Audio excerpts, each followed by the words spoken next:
अमीरी आ जाए तो अभिमान न करना, और गरीबी आ जाए तो हिम्मत मत हारना, क्योंकि गरीबी तुमको समझा रही है कि मैं आई तो हूँ लेकिन थोड़े दिन तुम्हारे साथ रहूंगी, फिर मेरी विदाई होगी तो मेरी बड़ी बहन अमीरी तुम्हारे घर में प्रवेश कर जाएगी, अमीरी प्रवेश कर जाएगी। और अमीरी जब आती है तो अमीरी तुम्हारे कान में कुछ कहती है कि मेरी छोटी बहन भी आने की तैयारी कर रही है, उसका नाम गरीबी है। जिस दिन तुम अभिमान करोगे, जिस दिन क्रोध करोगे, उसी दिन मैं विदा हो जाऊंगी और मेरी छोटी बहन गरीबी तुम्हारे घर में प्रवेश कर जाएगी। इसलिए कभी अभिमान न करना और क्रोध को कंट्रोल करना। ये दुनिया अपने अपने अनुसार कार्य करती है, कोई उल्टा करेगा, कोई पलटा करेगा, कोई सुलटा करेगा, कोई उल्टा करेगा। इसमें तुम अगर उलझते रहो तो तुम कभी शांति नहीं पाओगे। इस उल्टी पलटी दुनिया को देख करके थोड़ा मुस्कुराना भी सीखो। इस दुनिया में खुशियां बहुत कम हैं, गम ज्यादा है। तुम कोई भी काम करना शुरू करो, कुछ लोग सहयोगी मिलेंगे आपको और कुछ लोग विरोधी भी मिलेंगे। विरोधियों के विरोध से तुम्हारा मन टूट सकता है, मन दुखी हो सकता है कि इतना पवित्र मन से इतना अच्छा कार्य कर रहा हूं, फिर भी दुष्ट लोग पीछे लगे। उस समय तुम भगवान राम को याद करो। जब राम का विरोध रावण करता है, राम का विरोध बाली भी करता है, और जब राम से लड़ने के लिए खरदूषण आ जाता है, तो भगवान का जब विरोध करने वाले दुनिया में पैदा हो चुके हैं, तो तुम तो साधारण इंसान हो। तुम्हारा यदि कोई विरोध करे तो ताली बजाकर हंसना कि ये राक्षस लंका वाले इधर भी आकर जन्म ले चुके हैं।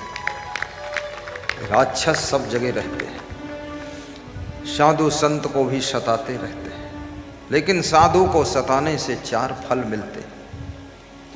साधु सतावे, अगर साधु की सेवा करोगे तो 4 फल मिलेंगे, और साधु को सताओगे तो 3 फल मिलेंगे।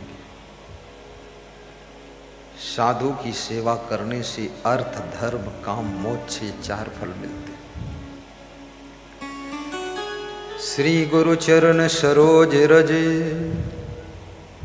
निज मन मुकुर सुधार, बरनो रघुवर विमल यश, जो दायक फल चार।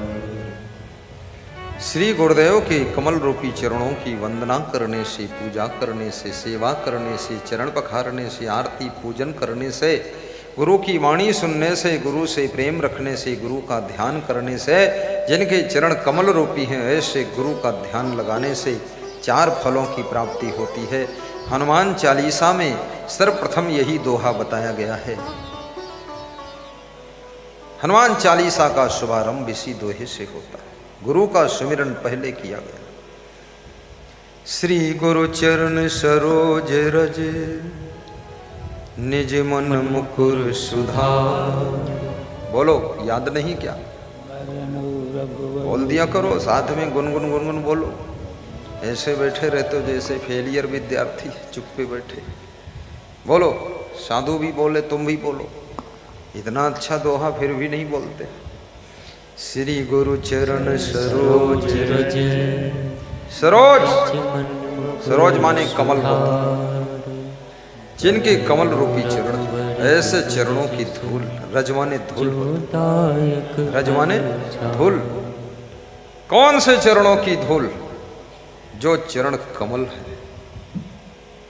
ऐसे किसी के चरणों की धूल ले लो, उससे कुछ नहीं होगा, और धूल में मिल जाओगे तो धूल धूल हो जाओगे, धुआंधार हो जाओगे। लेकिन जिनके कमल रूपी चरण हैं, कमल रूपी चरणों की धूल से अपने मन रूपी दर्पण को मांजो, धो, साफ करो, तो मन ऐसा पवित्र हो जाएगा। क्या होगा? फिर मन दर्पण की तरह चमकेगा, फिर तुमको अपनी आत्मा का दर्शन होगा। श्री गुरु चरण सरोज रज निज मन मुकुर सुधार वरणो रघुबर विमल यश। और भगवान श्री राम के विमल यश का वर्णन करो, गुणगान करो। महान पुरुषों के गुणों का गान करना भी भक्ति है, उनके गुणों का बखान करना भी भक्ति है। उनकी निंदा करना बहुत बड़ा पाप है, याद रखना। राम का गुणगान, कृष्ण का गुणगान, ध्रुव प्रहलाद का गुणगान, किसी भक्त का गुणगान। तुम अगर भक्ति नहीं भी कर सकते हो, कम कर सकते हो, थोड़ा कर सकते हो, लेकिन जो पूरा भक्ति कर रहा है, जिसमें त्याग है, तप है, संयम है, कम से कम उसका गुणगान करोगे तो उसके भक्ति की तपस्या का कुछ फल आपको भी प्राप्त हो जाएगा, आपको भी प्राप्त हो जाएगा।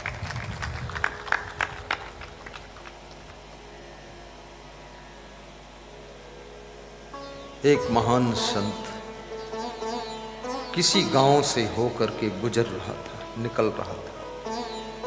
उस संत को देख करके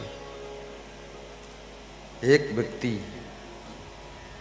पैरालिसिस था, द्वार पर बैठा था, देखता है तो उठ नहीं पा रहा, लेकिन हाथ जोड़कर प्रणाम किया कि न जाने किस भेष में बाबा मिल जाए भगवान। संत के रूप में भगवान ने दर्शन दिया है। आप हे प्रभु, तुम तो नहीं आए, लेकिन तुमने संत का भेष बनाकर दर्शन दिया। आपको बार बार वंदन, बार बार नमन। वो संत अपनी धुनी में जा रहा है, रामचरित्र गा रहा है, भजन गा रहा है, गांव की गली से निकला जा रहा है। यदि आपके गांव की गली में कोई वीतरागी संत भजन गुनगुनाता हुआ निकल जाए, मुस्कराता हुआ निकल जाए, तो समझ लेना आपके गांव की सभी गलियां पावन हो जाती है और अला बला भी साथ में निकलकर बाहर हो जाती है। वीतरागी संत होना चाहिए। वीतराग भय क्रोधा है, यह सदा मुक्त एव सा।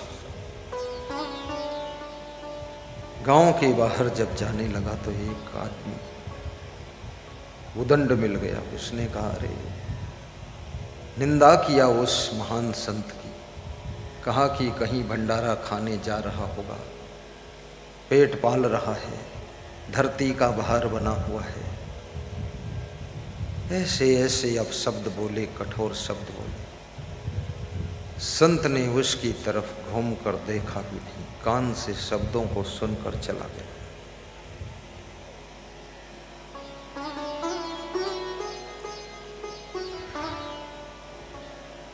आशीर्वाद उसको मिला जिसने संत में भगवान के रूप को देखा, और श्राप उसको लग गया जिसने संत की निंदा किया, बुराई की।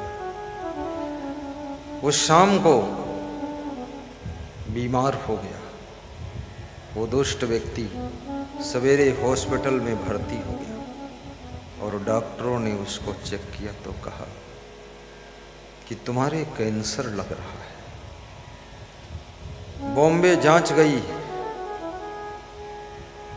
जांच आने में 1 हफ्ते का टाइम था। घर के लोगों ने कहा कि तूने कौन सा पाप किया जो तेरे कैंसर लग रहा है। बोले, कुछ नहीं, एक संत निकला था, उसको थोड़ा हमने कठोर बोल दिया, निंदा किया है, बुराई किया।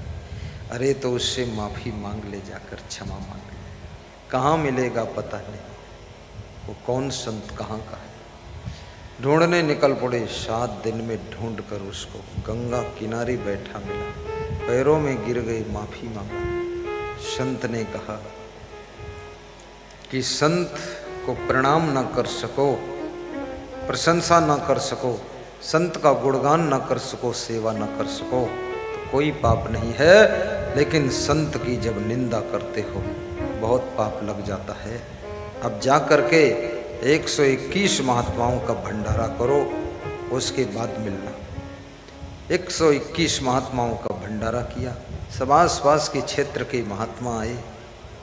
ये जो तुमको महात्मा दिख रहे हैं, जिनको तुम साधारण समझते हो, गन्ना टेढ़ा दिखता है लेकिन उसके रस से भी शक्कर ही बनती है, उसके रस से कोई नमक नहीं बनता है।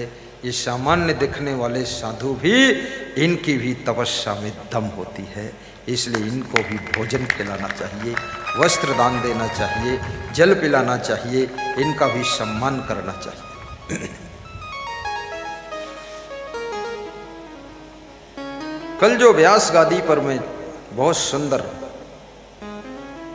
600-700 रुपये की एक आसनी लगाता था, वो मैंने पुरुषोत्तम दास बाबा को दिया, तो कल से बिछा कर वो बैठे। हमने कहा बाबा बैठो, ये आपके लिए लाया। बाबा बोले ख्याल रखते हो, तो हमने कहा 3 दिन का साथ है बाबा, आप भी तपस्वी हम भी तपस्वी, अंतर इतना है आप कम कपड़ा पहनते हो, हम थोड़ा ज़्यादा लपेटते हैं। हम इसलिए लपेटते हैं क्योंकि हमको सब नर नारियों के बीच में रहना पड़ता, तो यहाँ ज़्यादा खुल्लम खुल्ला अच्छा नहीं लगता, शर्म भी लग जाती है और शोभा नहीं देता, और आप यहाँ एकांत में हो। बाबा मेरे पास आए, बोले कि बहुत अच्छा लगा आपके आने से। तो हमने कहा आने से अच्छा लगा तो जाने से थोड़ा दुख लगेगा। फिर आने से जब अच्छा लगता है ना, तो जब वो व्यक्ति विदा होता तब दुख लगता है। और अतिथि जब आता है उसका यदि आदर न करो तो जाने के बाद पछतावा होता है कि पहली बार आए थे राम नरेश वर्मा, उमरा वाले, चाय भी नहीं पूछा। पहली बार वो पालीवाल के परिवार की बहुएं आई थी, प्रेम नहीं किया। याद रखना, अतिथि को देवता का स्थान श्वेता श्वेतोत्तर उपनिषद में दिया गया है। माता पिता को देवी देवता का स्थान दिया गया है, और गुरु को सब देवों के देव गुरुदेव को बहुत बड़ा स्थान दिया गया है। इसलिए माता पिता का सम्मान कम कर पाते हो ये तुम्हारी भूल है, परंतु यदि उनका अपमान करते हो ये तुम्हारे द्वारा अपराध हो रहा है। अपमान मत कीजिए, किसी अतिथि का सत्कार ना करना ये तुम्हारी भूल है, लेकिन अतिथि का अनादर करना ये तुम्हारे द्वारा बहुत बड़ा अपराध हो रहा है। अनादर मत करो। और अतिथि को बहुत पावन पवित्र होना चाहिए। जिसके घर में अतिथि बनिए आपकी दृष्टि भी शुद्ध होना चाहिए, आपको संतोष भी होना चाहिए। ऐसा नहीं जिसके घर में अतिथि बने रोज हलवा पूड़ी मांग रहे हो, बस जो मिल गया ठीक है, ऐसे संतोष भी रखो। अतिथि देवता है, संतोष होना चाहिए देवता को। और अतिथि के अंदर ईमानदारी भी, वफादारी होनी चाहिए। मैं गुजरात के किसी गांव में ठहरा तो रात में उनका मेन गेट में देखने गया 2 बजे की बंद है कि नहीं, तो भगत जी भी उसी समय आ गया। बोला यहाँ गुरुदेव रात में हम अकेले कभी नहीं जाते हैं, 2 शिष्यों को लेकर गया। तो हमने कहा तुम्हारे मेन गेट की फिक्र थी, कहीं गेट खुला रह गया। तुमको भरोसा होगा इतने संत हैं, और संत को भरोसा होगा इतना भगत बड़ा है, खुला रह गया, चोर घुस गया, कुछ हो गया तो क्या होगा। बोले बहुत फिक्र। वफादार अतिथि बनो, ईमानदार अतिथि बनो। किसी के घर में अतिथि बन करके उसकी सुई भी बिना दिए उठाकर ले नहीं जाना चाहिए। और अगर वो अपने हाथों से प्रेम से देता है तो आपका मन हो तो ले लो, नहीं तो कह दो कि बस ठीक है, इतना काफ़ी है प्रेम आपका, सामान कुछ नहीं लूँगा, सब है हमारे पास। ऐसा होना चाहिए। ईमानदारी, वफादारी, जिम्मेदारी, सदाचारी, वफादारी, ये सब गुण देवता के होते हैं। देवता और देवी का रूप धारण करके ही अतिथि बनने का आपको हक उपनिषदों के ऋषियों ने दिया है। जिस दिन से माता पिता बन जाओ, आपके अंदर देवी के गुण विकसित होना चाहिए, देवता के गुण विकसित होना चाहिए। सास ससुर बनने का जब अवसर मिले तो समझ लेना अब केवल सास ससुर नहीं हो, तुम्हारे अंदर देवी के लक्षण भी झलकने चाहिए और देवता के लक्षण भी झलकने चाहिए, तभी तुम्हारा घर स्वर्ग बनेगा। घर सर पड़ेगा। बोलिए सदगुरुदेव की जय जय जय जय जय। वाह वाह।